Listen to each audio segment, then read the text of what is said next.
106.7 Energy FM Pangga. Huwag mo sabihing radyo, sabihin mo. Good morning Luzon, Visayas at Mindanao, Metro and Mega Manila. Siyempre good morning din sa napakaganda, napaka-sexy DJ Lindsay na napakabait, napakaganda, napakagaling, lahat-lahat na. Well, gifted. Wow, gifted. Grabe. Ganyan talaga kapag FM Female Radio DJ of the Year. Ay naku, sinasabi ko sa'yo, lakasan mo muna yung dapat mong lakasan dyan. Dahil wala akong marinig, baby. Ayan. Okay na. Nakakaloka. Good morning to you. Uy, good morning. Kamusta ka naman? Uy, masaya naman ako. Masaya naman ang gabi. Masaya ang gabi, sana all. Ako kasi hindi. Bakit? Malungkot ang gabi ko araw-araw. Gabi-gabi. Di naman. Feeling ko wala kang nararamdaman eh. Wala talaga. Gabi-gabi dahil pagod ka naman talaga eh. Hindi naman sa pagod, no? Wala akong nararamdaman kasi wala akong kausap, wala akong kalandian, wala nga nagbe-baby sa akin tuwing gabi. Ay nako, sana all, no? Ay nako, alam mo, kapag yan yung hinintay mo, wala tatanda ka. Hayaan mo na. Tatanda ka ng single. Mas okay nang tumandang binata, di ba? Kaysa naman sa stress. Eh, di ba nasa-stress ka din sa ginagawa mo? Oo nga, no? Isip ka ng isip na wala nagbe-baby sa'yo. Oo nga, no? Baby yourself. Ayoko. Like self-support. Gusto ko siya. Ay, sinasabi ko Gusto ko siya yung mag-baby sa akin. Kakainis to. O bakit? Nayayamot ako sa mga ganyan mo. Ayaw mo ba? Double meaning ka talaga eh. Paano naman naging double meaning Gusto yun? mo talaga sabihin ko? Wag na. Oo, kita mo. Pero wala naman double meaning yun. Ano ko ba? Ako, ewan ko talaga sa'yo. Talaga lang naman talaga na gusto ko may bumababy sa akin. Yun ay siya. Diba? Yung siya it means na yung the one ko mismo. Sino ba yung siya na to? Eh wala pa. Hindi ko pa siya kilala. Tamo, sinasabi ko sa'yo eh. Siyempre kailangan dapat tayo, think positive tayo na meron tayong makikilalang the one natin mismo. Tama, araw-araw. Oh, dapat yun, dapat hindi ka mawawalan ng lakas ng loob, no? Ay, totoo yan. At magtiwala ka na magkakaroon ka ng jowa this year. Ay, oo. Pero dapat hindi ka tamad. Labas-labas din. Paano ka naman magkakaroon ng jowa kung hindi ka naman lumalabas ng bahay mo at opisina ka lang? Lumalabas naman ako Oh, paano? Lumalabas ako kapag may event tayo sa, like for example, papiesta ni Pangga. Nag-host ka lang doon eh, hindi ka nga nakikihalubilo. Excuse me, nagpipicture din ako. Nagpipicture ka lang pero hindi ka nga bakit mo nakikipag-banding-banding. sinisigawan? Hindi kasi Bakit ko? Hindi ko kasi marinig yung sarili ko, Toby. Sabi sa'yo, lakasan mo. Ayan. Kita mo, bingi nga yung tao eh. Ano ba? Okay na ba? Wait lang. Parang kasalanan ko naman lahat ng dito, technical problem, ha? Oo. Kasalanan ko. Ganyan naman kayo mga kasi. lalaki, ganyan naman kayo mga babae eh. Ayan, okay na. Diba? Ganyan kayo mga babae na kung saan palagi nyo lang sinisisi ang mga lalaki. Ay, sino sisisihin namin? Sarili namin. Di ba pwedeng yung muna? Yung kinemerot muna? Ay nako, talaga bang tatanong? Alam mo, ikaw yung naka-board so dapat chinek mo muna lahat. Chinek ko yan kanina, okay sa akin. Kanina, okay sa'yo. Siguro may hindi. balat ka lang sa puwet. Hoy! Wala akong balat sa puwet. Okay naman yan Ano yun? Okay naman tun lahat kanina eh. May naririnig ako dyan. Oh. Ngayon nga meron na kasi inayos ko na. Alam mo kasi. Alam nyo kasi akala nyo okay ang lahat pero ang katotohanan, hindi.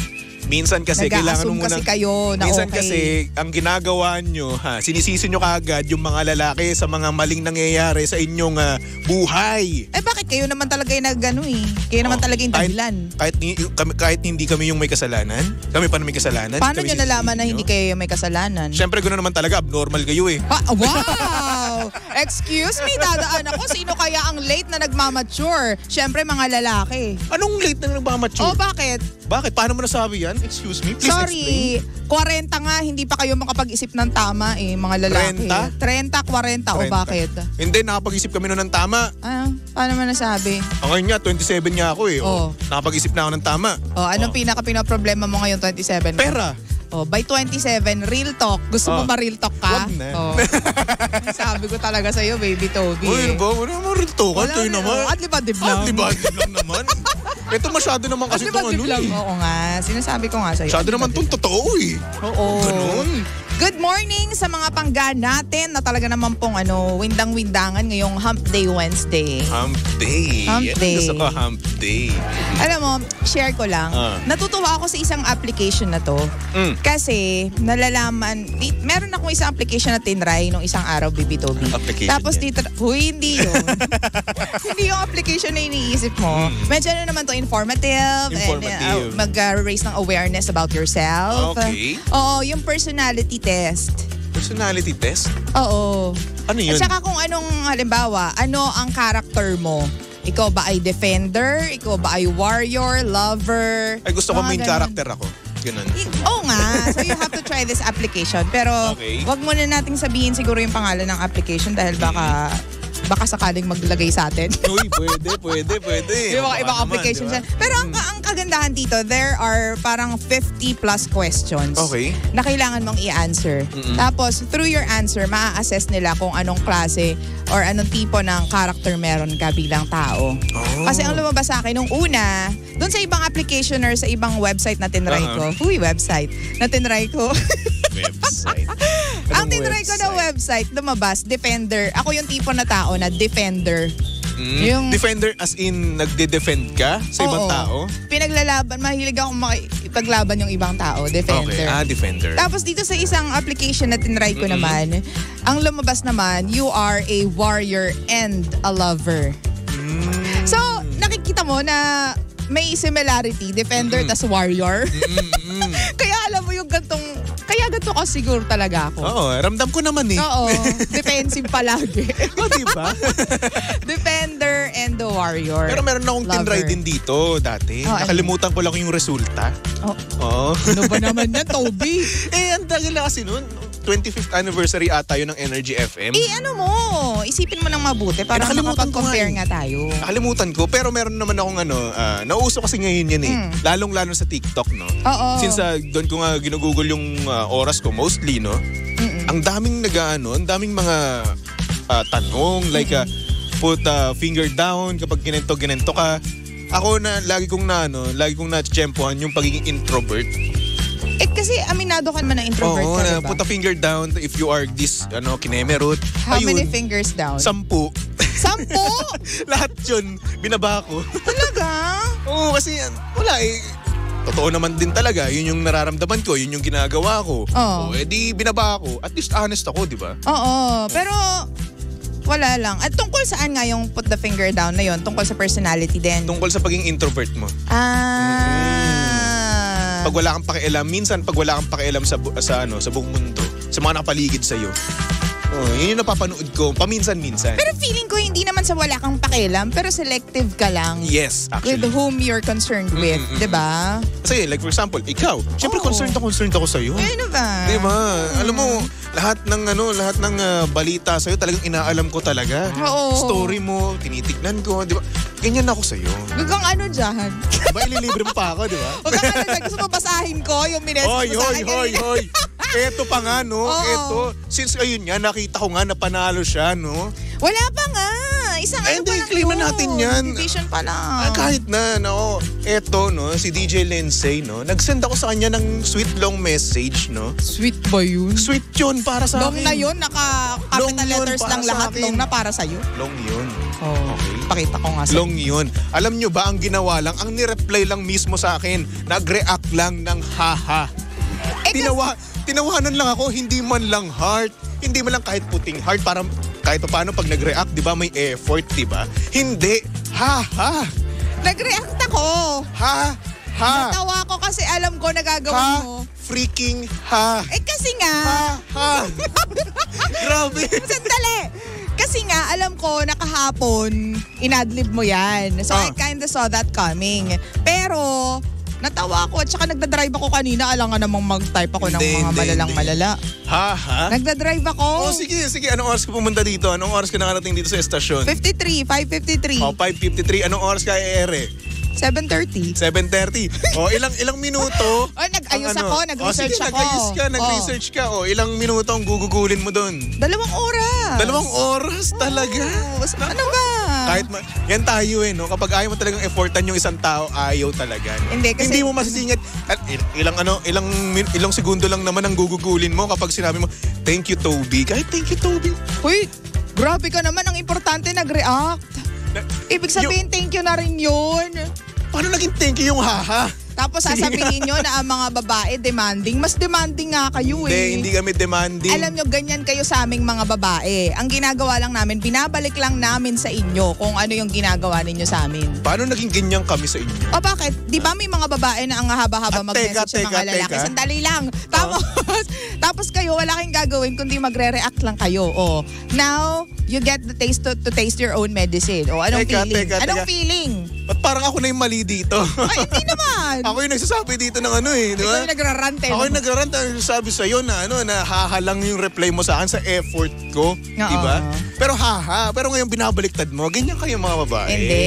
Ang galing nyo magbaliktad. Hindi, alam mag-reverse kinemerut. Sa puntong to, pinaglalaban ko and I am representing yung mga babae na walang natatanggap na reply kundi reaction lang mula sa mga lalaki. Ay, talaga ba? Oo. Gusto mo magsabi ako dito ng example? Representation to ng mga babae. Oy. Lagi na lang nire-reactan at hindi nire-replyan ng mga lalaki dahil feeling nila ang pogi-pogi nila. Excuse me, representation din to ng lalaking nire-reactan lang, okay? At hindi nire-replyan, okay? Oh well, ilang babae na yung nireactan mo lang tapos hindi mo nire-replyan? Wala. Kakasabi mo lang sa akin nung nakaraan. Promise. Hindi ka nagre-reply dun sa isa.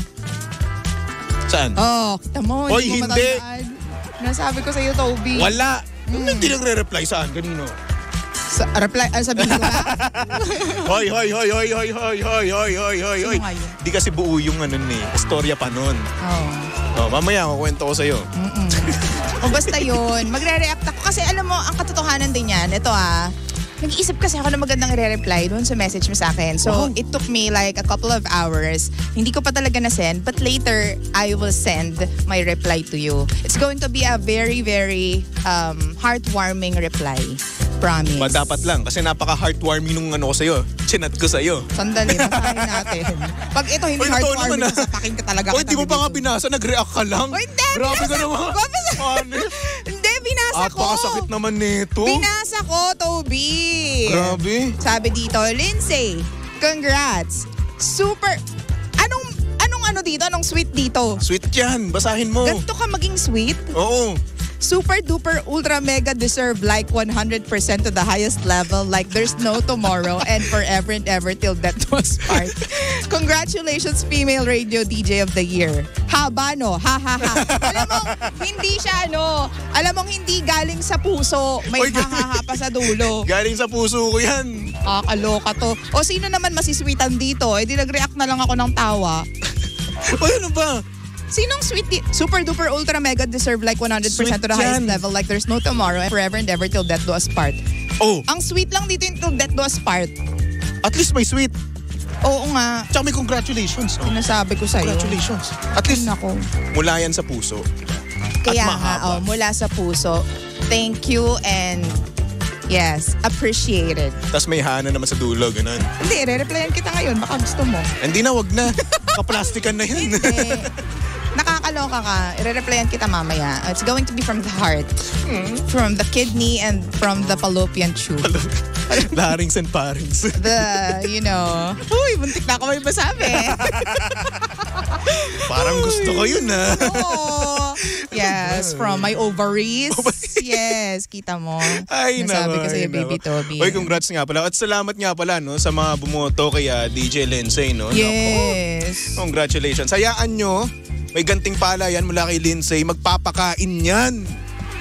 Huy. Magpapakain ng masarap.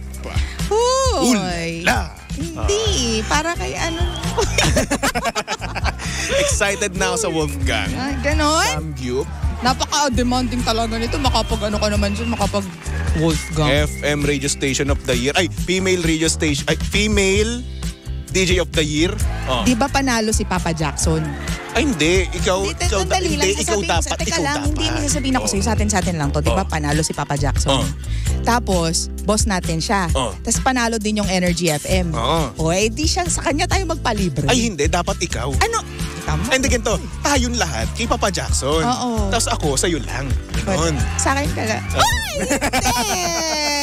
Sa'yo lang ako magpapalibre. Okay, sige. Lilinawin mo kasi minsan kasi ano ililibre mo ako sa mamahalin. Kasado ko. Sige. Kung mahalin. O bakit? Todo support ako dito. Alam mo, dapat magpasalamat ka na lang kung ililibre ka o hindi. Ay, hindi gusto ko sa mamahalin. Demanding ako. Grabe. Ang hirap mo maging jowa, O hindi, sa jowa ko naman. Kapag mahal ko, kahit sa turo-turo lang kami, okay lang. O kita mo, kapag jowa mo, turo-turo. Kapag ako, abay, mamahalin. Siyempre naman. Uy. Alam mo, nag-sweet long message ako sa'yo. Tapos, ginto ganyan. Ano? Excuse me, yung dulo lang yung sweet doon. Hindi. Super duper ultra mega 100% like there's no tomorrow. Para sa akin sweet yun. Mula sa puso. Alam mo, kahit gaano pa ka-sweet yan para sa'yo, ako yung sisendan mo. So dapat kung ano yung sweet para sa akin, yun yung isend mo. Yung sweet yan sa aking perception. Yung sweet sa paniniwala ko. It's like, loving somebody. Mamahalin mo yung isang tao sa kung anong love language niya, hindi love language mo. So yan, ibig sabihin nun, kapag kayo ay nakakatanggap ng effort, hindi nyo na-appreciate yung effort ng isang lalaki. Na-appreciate naman, but mas diba? Maganda kung yung effort na yon, alam mo yon, in line sa aming love language. Nakaka-relate dyan at mag-agree dyan si Arch. Daddy mo, si Arch. Ay, si Dad. Hi, Dad. Saka si Vance. Oo, si Vance. So, ganun. Oo nga. So, hindi mo ba alam yun, Toby? Hindi enough kung ano yung meron kami, ganun. Hindi enough. Ikaw so, ganun naman talaga hindi enough. Ang sinasabi ko lang is that mas maganda, and we thank you guys, yung mga kalalakihan, nagpapasalamat kami mga babae sa pagmamahal, pero mas maganda kung mamahalin nyo kami sa aming love language. So, hindi nyo ba kayang intindihin din kung ano yung kaya naming ibigay, ganun? Nagpapasalamat nga kami and papasalamat we do lang, pero syempre, yung pasalamat na yan at appreciation na yan, may konting lamat, diba? Na kung saan parang ayaw mo tanggapin kasi hindi ito yung gusto mo diba? Hindi nga. So kung na-appreciate mo talaga, tanggapin mo yung effort, tanggapin mo yung sweet long message kahit para sa'yo, hindi siya sweet, diba? Kasi syempre kapag ikaw mismo, kapag kunwari ako nag-effort, diba? Nag-effort ako, gumising ako ng maaga, nag-compose ako ng mahabang message. Wow! Talaga? Huwag mo ko sinacharot dyan. Sige. Ayun, nag-compose ako ng message, syempre may effort doon.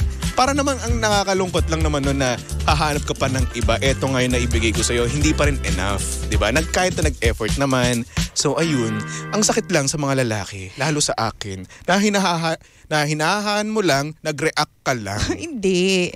Na-appreciate ko nga yung ginagawa mo. Alam mo yon, naramdaman ko that you truly cared, and kumbaga, you stood by your word na sabi mo magbe-message ka ng mahaba and sweet. Okay, thank you. Points yun sa'yo, pogi points sa'yo sa langit yun. Yun nga lang, mas maganda sana kung alam mo at kilala mo ko at alam mo yung mga salitang mas magpapakilig sa akin. At hindi ako kikiligin sa mga salitang ultra mega 100% till death do us part like there's no tomorrow. At hindi ka man lang gumamit ng mga exclamation, mga ganyan, mga markings. Meron dyan Wala. Tuloy-tuloy, isang sentence, walang putol. Meron. Congratulations. Ate Lindsay. Super duper ultra mega deserve like 100%, walang hingahan to. Ang haba nga nung A sa akin sa Lindsay Balik ti Lindsay. Ganun. Nga. Wala man lang period, walang kama. Alam mo namang mga sensitive ako sa mga ganyang bagay. Oy, kapag sa chat naman, ganyan lang ako. Pero kapag sa mga posting, ay naku, hindi. May dash yan, may kama. At especially kapag ikaw nagsisend din ng title, ina-edit ko pa yun. Okay? Huy, adlip lang. Sabi mo, sensitive ka sa mga ganyan. Kasi naman Tagalog aminado naman ako dyan na minsan, ang hirap din ng Tagalog grammar. Actually. Diba? Ito, example, saan mo ginagamit ang nang at ng at nang? Diyan ako nalilito. Nalilito din ako dyan. Kapag ito, mag, saan mo ginagamit yun? Kapag may dash at walang dash. Kapag may dash, English o ibang foreign word yung Tapos, kapag Tagalog naman, kunwari, walang mag-aral. dash. Talaga? Mag-aral. Sorry na po sa Pilipino, sa Filipino teacher ko. kapag A-E-I-O-U, may dash yun. Oo. Ulit. Like for example, mag-aral. Mag-aral. Mag-dash-aral. Pag vowel yung after ng dash, dapat may dash. Pag vowel, yung susunod na letter sa mag, dapat may dash. Ang galing mo dyan, oh my gosh. Matalino ako. Ang rin at din, paano? Paano? Hindi mo alam, no? Hindi, rin at din. Kapag A-E-I-O-U, madali kasi siyang sabihin, pero minsan iba pag sinulat mo, di ba? O sige, go. Paano? Kapag A-E-I-O-U, rin. Kapag hindi naman vowel, no? Ano siya, like for example, tanglad, yung last word mo, di ba? D yung last letter niya. Din yun. Kapag consonant, yung last letter noong anong word. Din. Halimbawa, tanglad na nga. Ayun na kasi sinabi ko. Gamitin mo kasi sa sentence para mas maintindihan ng mga tanglad lang. O magbibigay ka ng tanglad din. Magbibigay ka rin ng tanglad. Magbibigay ka din ng tanglad. Basta din. Din ng tanglad. Mamaya. Kapag vowel naman, rin. Ganon. Rin. Magbibigay ka rin ng anglad rin. Magbibigay ka rin ng anglad. Ano? Gets? Basta gets ko na yun. Basta yun na yun. Sa vowel, no, rin. Tapos kapag consonant naman, din. Ganun. Di ba? Ang dami na dito, nagme-message, ha? Sabi ni RJ, slow mo, Toby, ha? Slow pa ako? Sabi dito. Ako ka nagtuturo dito? Oo. Tapos sabi ni Arch, Tagalog kasi is different variation. Southern Tagalog vernacular is somewhat different from NCR Northern Tagalog. Totoo naman. So naging Filipino 101. Kakaloka. Diba? Ay nako, anyway, napagod ako dun. Nakakapagod pala magturo, no? Oo. Andito na rin ako. Nandito na din ako. Nandito na? Kasi yung last mo eh. Na, rin. Yung rin. Yung last. Yes. So nandito na rin ako. Ganun. Yun siya. Okay. Now you know. Now I know. Good job. So tama na yung mga i-send ko sa'yo na. Tapos yung sa sa siya, may I yun, okay? Kung wala namang I, lagyan mo na apostrophe. Oo nga. Okay? Bakit? Edit mo naman. Salamat, ha? Kasi ikaw, feeling ko, kinaka-copy-paste mo lang yan. Oy, hindi. Dati. Hindi rin. Tinitignan ko talaga yan. Ang galing mo. Double Alam check. mo, kaya napakagaling talaga ni Toby na content producer ng Energy FM. Ayoko na. Sige na, tama Grabe na. talaga. Tama na. FM Radio's DJ of the Year. Okay. Content best ever 100% ultra mega content producer of Energy FM of the Year. Pagbulahan pa tayo dito, ha? Kasi sinasabi ko sa'yo. Anyway, mga pangga, susunod na napakaganda, napaka-sexy DJ Lensay para sa programang Lihim ng Liham. And of course, nakasama mo at nakalandian ng hot baby boy ng radyo. Walang iba kundi si Baby Toby. At syempre si Baby Toby ay pwede yung stock sa lahat ng kanyang social media accounts. Hanapin nyo lang Baby Toby 1067. Apakainit ngayon. Grabe. 22. Kasi yung isa, Pero dapat usually malamig yan eh, no? Init ngayon. Init. Take it off na. Napaka-hot ko kasi. Take it. Uy. Pangga, for our next song, here's a song from Sam Smith titled Stay With Me. Yan, huwag kang aalis, ha? Dito ka lang sa tabi ko. Aww. Miss na kita. Hindi naman tayo magkasama. Miss mo pa. Siyempre hindi ikaw. Sige na nga, hindi ko na nga sasabihin na yung taga. Ay nako, tumutok lang dito sa estasyong same pero iba. We are number 106.7 Energy FM. Pangga, huwag mo sabihing radyo. Sabihin mo.